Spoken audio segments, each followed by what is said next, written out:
are talking Rana, the Legend of Shadow Lake, also known as Rana, the creature from Shadow Lake, also known as CROAKED, frog monster from hell.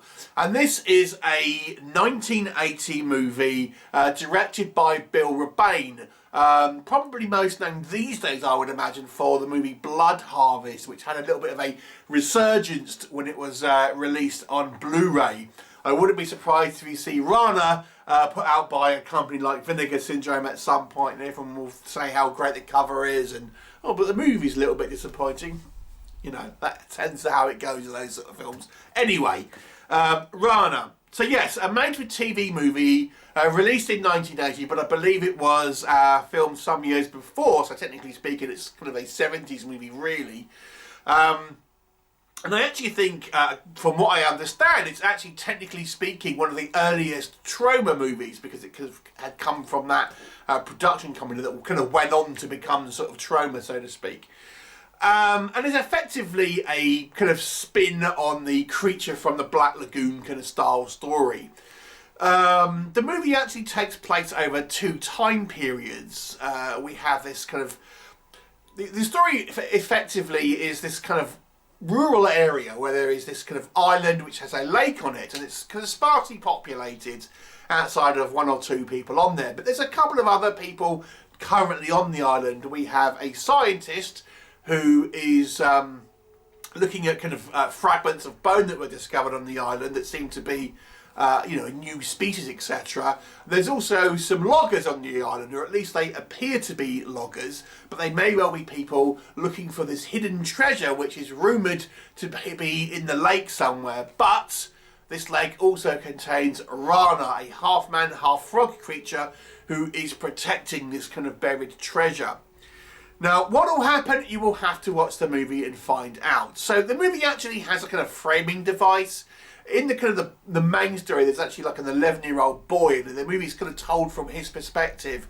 But there's a framing device where we have the same character as an adult, essentially telling his kind of girlfriend about his experiences when he was a child. So we have a kind of top and tail segment and a couple of sort of kind of narrations in between, where this guy is essentially telling, oh, when I was a child we had this adventure, etc. And they kind of have a little mini story as well. But the bulk of it is set whilst this kid is a kid. Now, this is regarded to be one of the kind of the more crappier movies of its time.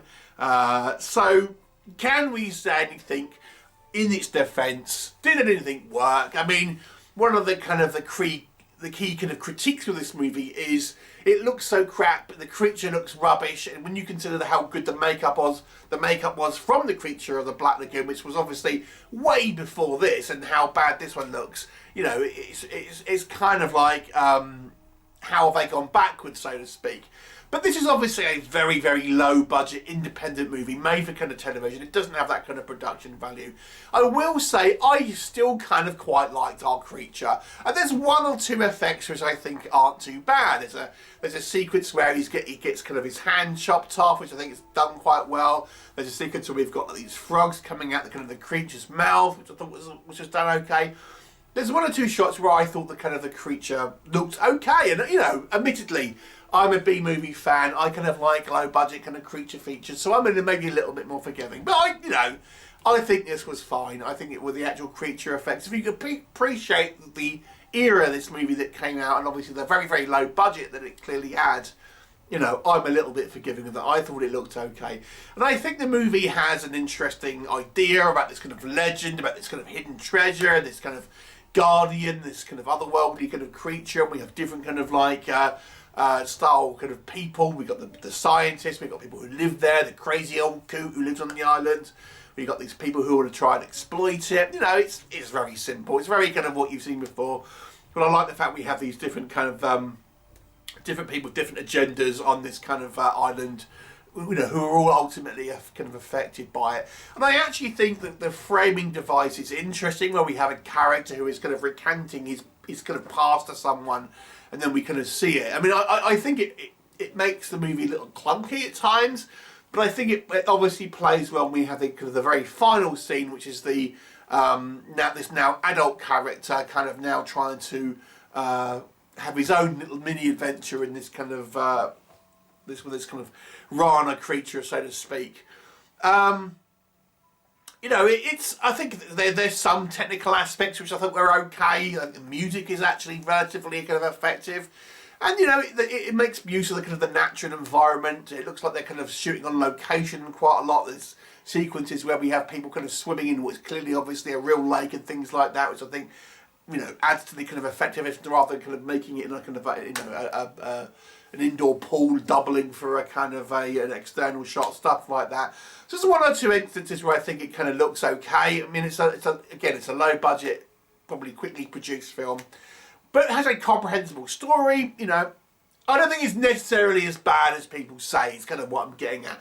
But let's be realistic. Let's kind of look at it through a more critical lens and address some of the issues. And the issue is really, for me, the biggest issue is that this movie is very typical of like a TV movie in that the actual creature, we barely see it.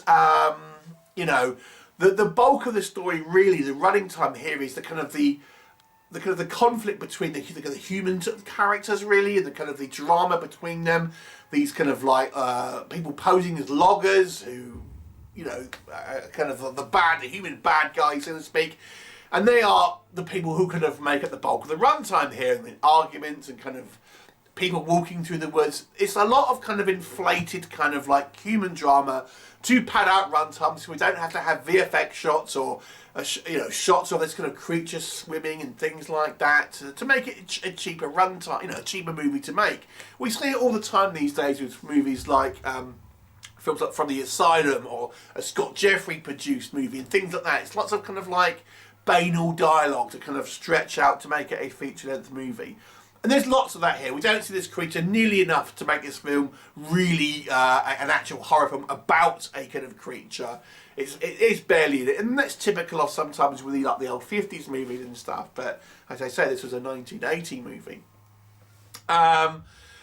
The story ultimately, because of this, becomes a little dull. I mean, there's long sequences where there's little dialogue. It's people, you know, will move from the house to the lake, or move from the lake to the kind of the forest. There's people like walking through the forest and things like that with little or no dialogue.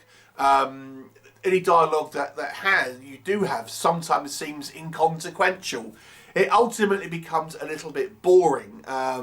When we do see Rana, for the most part, it's just kind of like a hand and things like that. We see a few kind of shots of him towards the end, but really you're looking like after kind of like the 70-minute mark before you actually probably get a proper look, and he's only on screen probably for a couple of minutes at most in this whole film, realistically. The dialogue here is pretty atrocious. I mean, we've got characters referring to lizards as like frogs as lizards at one point. And there's like, you know, other kind of like silly kind of like dialogue that doesn't sound natural. Its delivery is quite poor.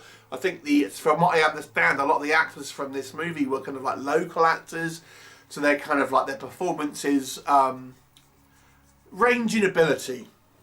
Let me say it like that. You know, there's a mixed bag here of kind of performances.